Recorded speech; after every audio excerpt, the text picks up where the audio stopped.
Hadis 1-5 menegaskan bahwa sholat berjamaah di masjid bagi laki-laki yang mampu adalah perkara besar. Meninggalkannya tanpa uzur mendapat ancaman keras. Mendengar azan lalu tidak datang bukan sikap ringan. Para sahabat sangat menjaga jamaah. Bahkan orang buta pun tetap diperintah hadir jika mendengar azan. Rasulullah Shallallahu Alaihi Wasallam memberi ancaman keras kepada laki-laki yang meninggalkan sholat berjamaah tanpa uzur. Bahkan beliau hampir memerintahkan rumah mereka dibakar. Ini menunjukkan bahwa sholat berjamaah di masjid bukan perkara ringan. Barang siapa mendengar azan lalu tidak memenuhi panggilannya, maka ia terkena ancaman keras.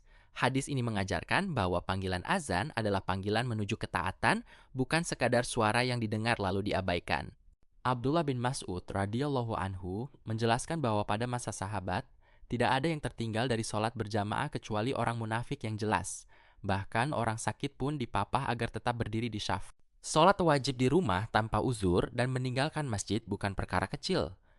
Abdullah bin Mas'ud radhiyallahu anhu menegaskan bahwa meninggalkan masjid berarti meninggalkan sunnah Nabi alaihi wassalatu alaihi yang sangat dijaga para sahabat.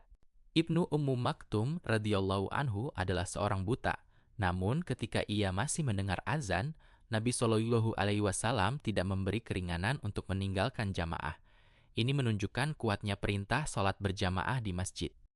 Hadis 6-10 menjelaskan besarnya pahala menuju masjid. Siapa yang mendengar panggilan sholat dan mampu hadir, hendaknya datang. Setiap langkah ke masjid menghapus dosa dan mengangkat derajat. Jarak yang jauh, pergi dan pulang, bahkan berjalan dalam gelap menuju masjid menjadi sebab pahala dan cahaya pada hari kiamat. Ketika Ibnu Ummu Maktum menyebutkan gangguan dan binatang buas di Madinah, Nabi SAW tetap bertanya apakah ia mendengar panggilan sholat. Jika mendengar, maka datanglah. Ini dalil kuatnya kewajiban hadir berjamaah bagi yang mampu. Setiap langkah menuju masjid bernilai pahala. Rasulullah Shallallahu Alaihi Wasallam menjelaskan bahwa langkah seorang hamba menuju sholat berjamaah akan mengangkat derajat dan menghapus dosa. Maka perjalanan ke masjid adalah perjalanan menuju ampunan. Orang yang rumahnya lebih jauh dari masjid mendapat pahala lebih besar karena usahanya lebih berat. Semakin jauh langkahnya, semakin besar perjuangannya. Dan setiap usaha menuju ketaatan tidak akan disia-siakan oleh Allah.